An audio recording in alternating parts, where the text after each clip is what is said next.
ধরতে পারে না। মিহু, দাঁড়াও বলছি। আমাকে তো পাগলে ধরছে, তাই না, যে আপনার হাতের মায়ের খাওয়ার জন্য দাঁড়াবো? আমি ধরতে পারলে কিন্তু খবর আছে। দেখা যাবে। মিহু সারা ঘর দৌড়াচ্ছে আর ওকে ধরার জন্য মেঘ ওর পেছনে পেছনে দৌড়াচ্ছে। মেঘ মিহুর পেছন থেকে যখনই মিহুকে ধরতে যাবে তখনই মিহু নিজের গ্রাউন্ডের সাথে পা আটকে পড়ে যেতে লাগলো। মিহু পড়ে যাওয়ার থেকে বাঁচার জন্য মেঘকে ধরলো, কিন্তু শেষ রক্ষা আর হলো না। মিহু যেয়ে পড়লো বেডের উপর, আর ওর উপর পড়লো মেঘ। মিহুর সারা মুখে চুল ছড়িয়ে ছিটিয়ে আছে। মেঘ আলতো করে মিহুর মুখ থেকে চুলগুলো সরিয়ে দিল।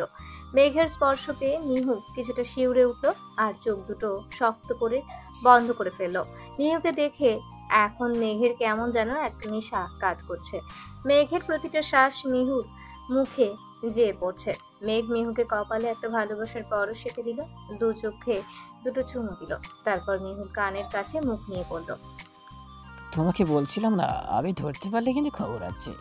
ওনার কথা শুনে তাড়াতাড়ি চোখ খুলে তাকালাম। কি কি করবেন আপনি? আমি কিছু করব না। তাহলে? যা করার তুমি করবে। মানে? Kiss me. কি? I send kiss me. সরুন আপনি, আমি পারবো না। ওনাকে ধাক্কাতে ধাক্কাতে ওকে আরো শক্ত করে চেপে ধরলাম বেডের সাথে। কিস না করলে উঠতে দিব না। প্লিজ। তোমার এই পাপি ফেস দেখে আমি গলছি না। সো যা বললাম তাই করো, কিস মি। এ কোন মুসিবতে পড়লাম? তুমি যদি কিস না করো তাহলে কিন্তু আমি কিস এর চেয়েও বেশি কিছু করব। না না না, আমি কিস করছি। গুড। ওনার ঠোঁটে আলতো করে একটা চুমু দিয়ে তাড়াতাড়ি সরে আসলাম। নিন, এবার উঠুন। এটা কি ছিল? কেন? ওয়েট, আমি দেখাই কিস কিভাবে করে। বলে ওকে আরো কিছু বলার আর সুযোগ না দিয়ে ওর ঠোঁটে নিজের ঠোঁট ঢুকিয়ে দিলাম। চোখ দুটো শক্ত করে বন্ধ করে ওনার শার্ট আঁকড়ে ধরলাম। বেশ কিছুক্ষণ পর ওকে ছেড়ে দিলাম। এটাকে কিস বলে, বুঝলে? ওর দিকে তাকিয়ে দেখি গাল দুটো পুরো লজ্জে লাল হয়ে গিয়েছে। ওরে আমার লজ্জাবতী রে, এত লজ্জা কোথায় রাখো? ওনার কথাগুলো শুনে আরো বেশি লজ্জা লাগছিল, তাই ওনাকে ধাক্কা দিয়ে সরিয়ে দিয়ে উঠে এক দৌড়ে ওয়াশরুমে চলে গেলাম। সকালে হয়নি তোমার এখনো? হয়েছে, এক্ষুনি আসছি। কাম ফাস্ট, তোমার ভার্সিটির জন্য লেট হয়ে যাচ্ছে তো।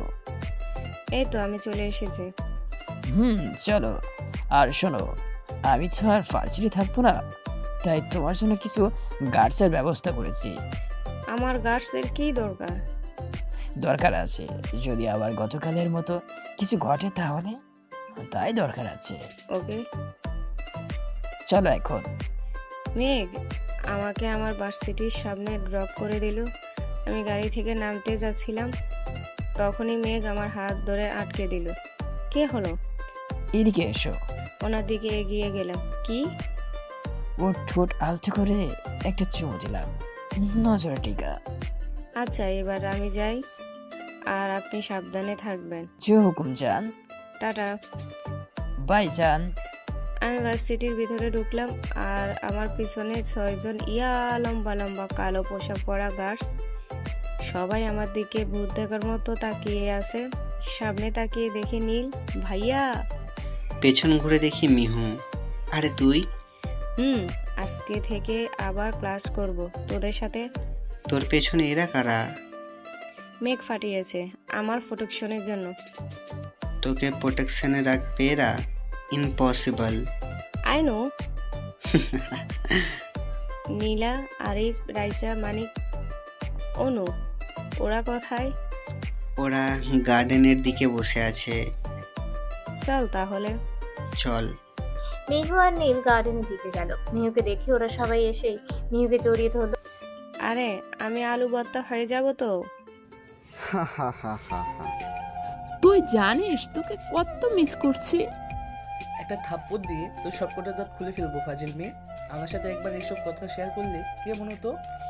মন তো চাচ্ছে তোকে সামনের ওই পচা পানিতে যে চুবিয়ে নিয়ে আসি, বজ্জাত মাইয়া। তোকে মাথায় তুলে একটা আচার দেওয়া উচিত আমার। কি তোরা পর নাকি রে? আচ্ছা থাম থাম, আই এম সরি, আমার ভুল হয়ে গিয়েছে। আমার তোদের আগে সব বলা উচিত ছিল। I am sorry Mihu. It's okay বেস্টু, আই ডোন্ট মাইন্ড। টিঙ্কু। কি রে নীলা, তোর আবার কি হলো? তুই কোনো কথা বলিস না যে? নাথিং। আচ্ছা ঠিক আছে নীলা, তোর সাথে একটু কথা ছিল। বল। আয় আমার সাথে। ওর হাত ধরে টেনে এক সাইডে নিয়ে আসলাম। কি হয়েছে? নীলের সাথে ঝগড়া লাগছে। নীল তোর সাথে মিট করে আসার পর থেকে আমার সাথে আর কথা বলে না। ভুলটা আমারই ছিল। আমি নীলকে বলেছিলাম যে তুই মেঘের বোন। না মিহু, এদিকে দোষ দিস না, কজ সত্যিটা একদিন না একদিন ঠিকই সবাই জানতে পারতো, তাই না?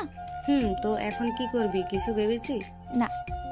কামন নীলা, তুই মেঘের বোন, তুই ইন্টারন্যাশনাল মাফিয়ার বোন, তুই এভাবে চুপ করে থাকতে পারিস না। কি করব সেটাই তো বুঝতে পারছি না। I have a plan. কি? নীলাকে পুরো প্ল্যানটা বুঝিয়ে বললাম। মিহু সিরিয়াসলি? তুই বাড়িতে থাকতে থাকতে তুই নিজেও মাফিয়া হয়ে গিয়েছিস, আর তাই এইসব মাফিয়ার মতো আইডিয়া দিচ্ছিস? মাফিয়ার বউ মাফিয়া না হলে চলে? তাই তুইও যেহেতু মাফিয়ার বোন, তাই তুইও মাফিয়া হবি, বুঝলি? বুঝলাম। হ্যাঁ, আই এম শিওর যে সব কিছু ঠিক হয়ে যাবে। 100% শিওর। ওকে, তাহলে কবে করব? কয়েকদিনের মধ্যে করে ফেল। কিন্তু কবে? আচ্ছা আমি তোকে পরে বলে দেব যে কবে করবি।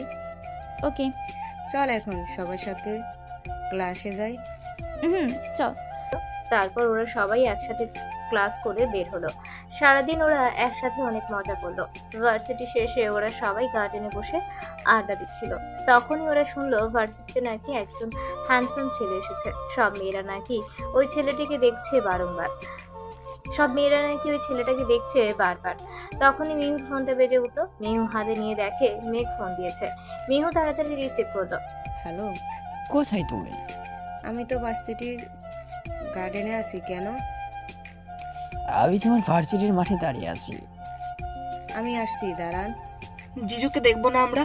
তোদের ইচ্ছে পূরণ হতে চলেছে, চল। মানে? মেঘ এসেছে, মাঠে দাঁড়িয়ে আছে। চল তাড়াতাড়ি।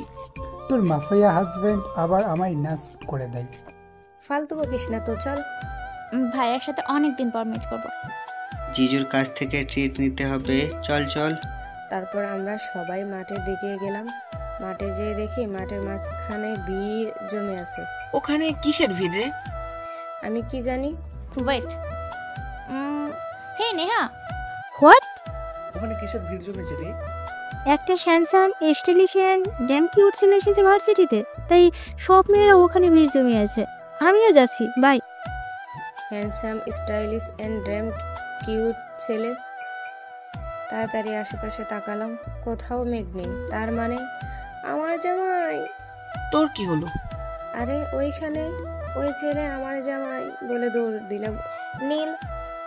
নীলা, আরিফ, রাইসা, মানিক আর অনু একে অপরের দিকে তাকিয়ে জোরে জোরে হাসতে লাগলো।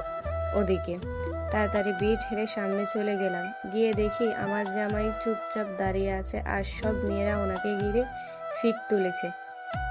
ওনার দিকে তাকিয়ে তো আমি ক্রাশ।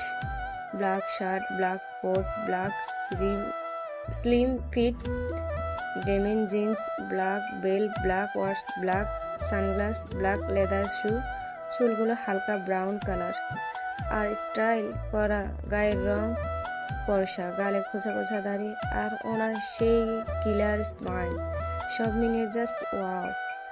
আর কিউটনেসের ডিব্বা। এত সেজে আসার মানে কি? আমি কোমরে হাত দিয়ে ওনার দিকে তাকিয়ে আছি। আমি ভার্সিটিতে ঢুকতে না ঢুকতেই সব মেয়েরা এসে আমাকে জোকারের মতো ঘিরে ধরল। সামনে তাকিয়ে দেখি মিহু ভ্রুকেশকে আমার দিকে তাকিয়ে আছে। আমি যে মিহুকে হাক করলাম। আমি আচমকা এরকম কিছুর জন্য প্রস্তুত ছিলাম না। মেহুর কানের কাছে মুখ নিয়ে গেলাম। আরে তোমাদের ভার্সিটির মেয়েরা কি যোগ নাকি? আমাকে এভাবে আটকে রেখেছে কেন? আশেপাশে তাকিয়ে দেখি সবাই আমাদের দিকে তাকিয়ে আছে। ভালো হয়েছে, সবাই মনে মনে বিষম খাইছে। আমার জামাইয়ের দিকে নজর দেওয়া, তাই না? দেখিস তোদের কারো কপালে জামাই জুটবো না। আচ্ছা ছাড়ুন, সবাই তাকিয়ে আছে। মিহুকে ছেড়ে ওর হাত ধরে দাঁড়ালাম। মিহু, তুই ওনাকে চিনিস? Is my husband. Husband? Yes, husband. My mafia husband.